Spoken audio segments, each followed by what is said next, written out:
वेङ्कटाद्रिं च सालग्रामं च नैनिकम् तोयाद्रिं पुष्करं सैव नरनारायणश्रमम् अष्टामे मूर्तये सन्धि स्वयं व्यक्ता महीतले श्रीसुधाकर श्रीरुद्रमुखनिर्मित मुरारी गुणसक्तता सन्तुष्टा पार्वतीव्रका शङ्करमं लोकशङ्करम् श्रीपार्वती उवाच श्रीमुष्यस्य महायज्ञं वराहस्य महात्मनः श्रुत्वा तृप्तिं मे जाता मन ततोहलायते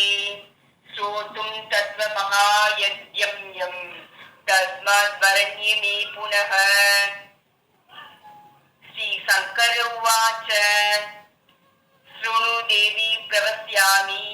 श्रीमुष्णेस्य वैभवम् यस्य सर्वनमात्रेण महाभावै प्रमुच्यते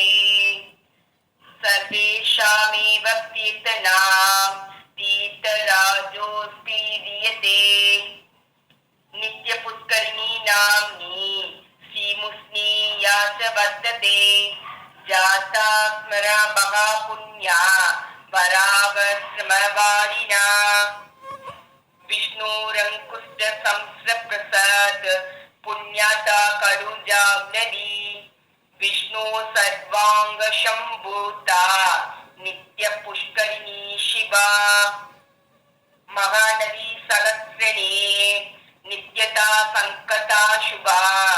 सङ्कृता स्नात्वा विमुक्ताः सद्यो याति हरे पदम् तस्या आग्नेयपाके तु अस्वद्यस्य साययोतके स्नानं कृत्वा पिप्पलस्य कृत्वा सापि प्रदक्षिणम् दृष्ट्वा स्वेदवहरारं च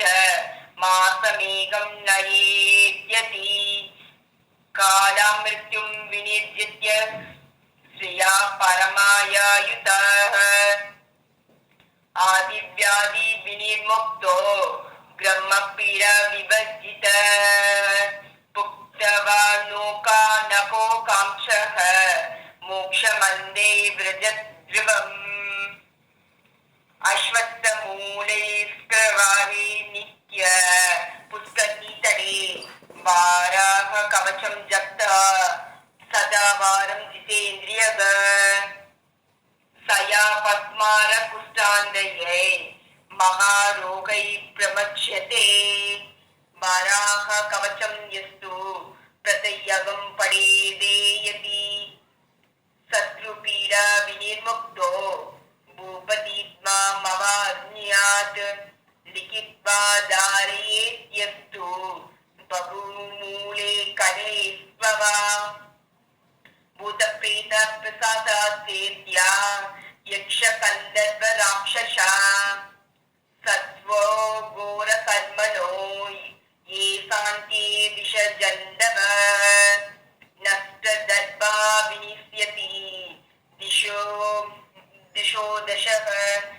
श्रीपार्वती उवाच तद्ब्रूहि कवचं मह्यं येन गुप्तो जगत्तर्ये संश्रेत्य देववन्मत्यः सर्वशत्रुविभीषणः येनाप्नोति च सा साम्राज्यं तन्दे ब्रूहि सदाशिव श्रीशङ्कर उवाच शृणु कल्याणी वक्ष्यामि वराह कवचं शुभम् येन गुप्तो ववेमद्यो विजयों सर्वसम्पदम् अंकरक्षाकरं पुण्यं महापादकनाशनं सर्वरोगप्रशमनं सर्वदुःखनाशनं विषापिशारकृत्योर्हि सत्प्रदा निवारणं नोक्तं कस्यापि पूर्वं हि गोप्यात् गोप्यतरं यदा वराहणि पुरा प्रोक्तं मह्य वाक्यं च परमेशिन युद्धे जयतं देवी शत्रुपीडा निवारणम् वरः कवचगुप्तो नाशुभं लपते नरः वराह कवचस्य ऋषिर्ब्रह्मा प्रकीर्तितः छन्दोनुष्टुप्तता देवो वराहो भूग्विग्रहः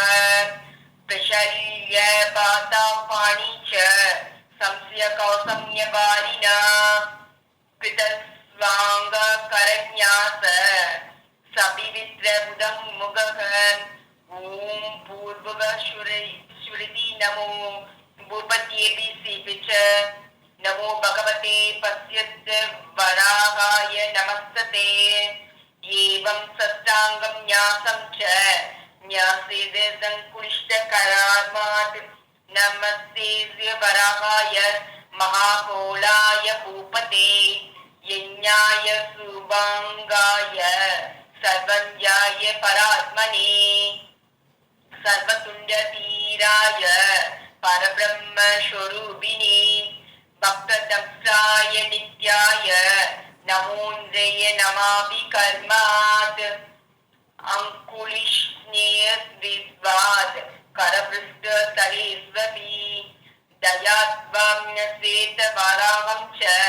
पश्चात् मन्त्रमुद्रियते ॐ श्वेतं वराहवभुवशं सितमुद्रतं संकारी सर्ववरदाभ्यदेवयुक्तबाहुं ध्यायेन्द्रिसे निजं तनुभिसे सकलैरुपेतं पूर्णं विभूतिं सकलवाञ्छितसिद्धयेऽजं वराहपूर्वतपादुजक्षिणे दण्डकान्तकः किरण्यायक्षरपादु पसञ्चिमे कदयायुतः उत्तरे भूमिकृत्पादु अधस्तात् वायुवाहनः ऊर्ध्वं पादु हृत्केशो दिग्विद्धि शुक्रसुगाधरः प्रातःपादु प्रजानाथ कल्पकृत् सङ्गमे वस्तु मध्यायाग्नवज्रकेतस्तु सायागाग्ने सर्वपूजितः प्रदूषे पादु पद्माशो निरासेसो निराजीलोचनः निशीन्द्रकल्पको पादु पादुषा परमेश्वरः आडव्याम्यग्रदपादु कमली करुणासनः स्थले पादु महातेज जलापात्मा विनीपतिः गृहे पादु गृहाध्यक्ष पद्मनाभ पुरोस्वतु जिल्लिका वरद पादु स्वग्रामी करुणाकरः रणाग्रे दैत्ययागे पादु विषमी पादु शक्रप्रत्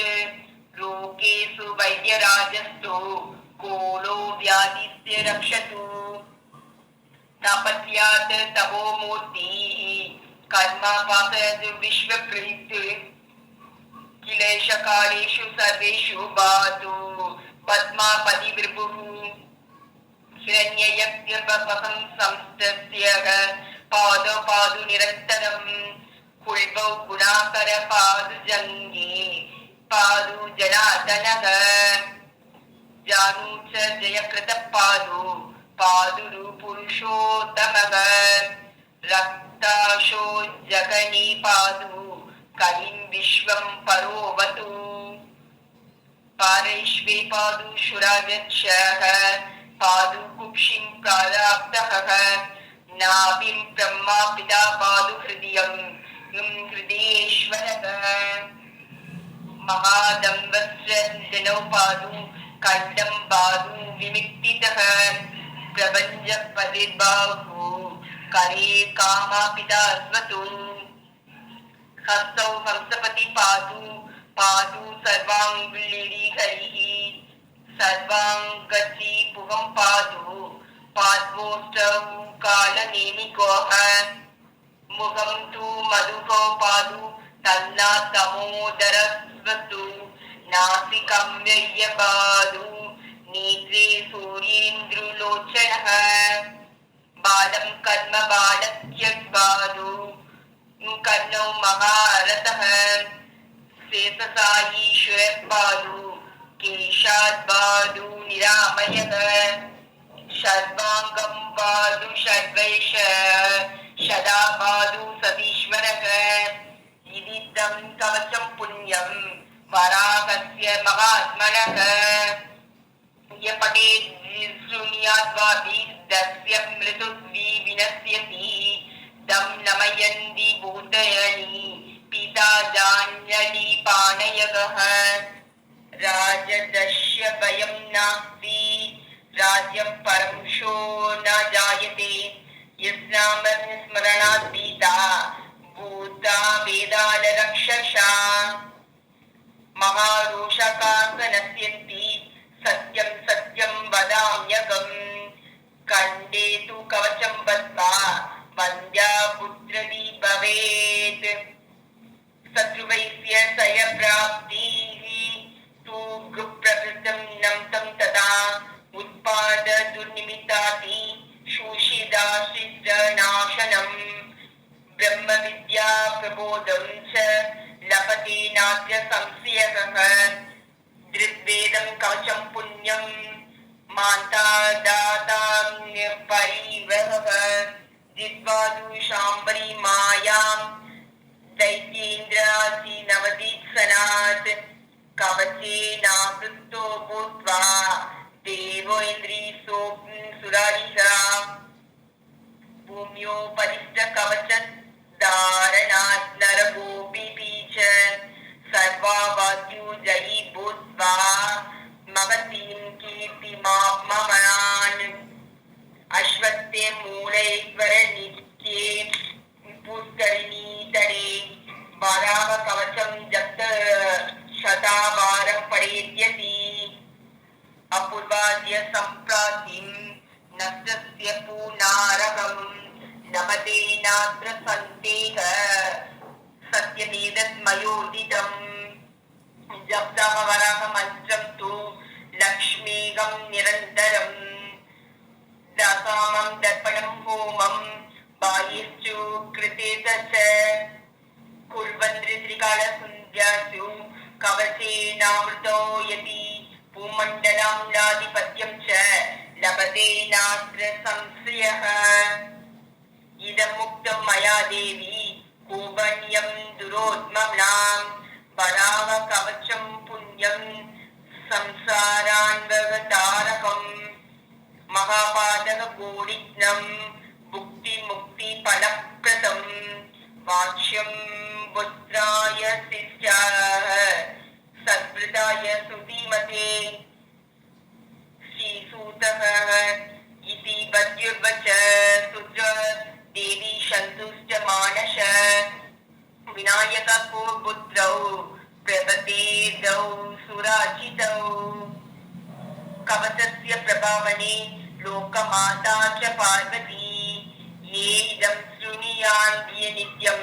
यो वा पठति नित्यस्यः शमुकुत सर्वपापेभ्यो विष्णुलोके मिवति।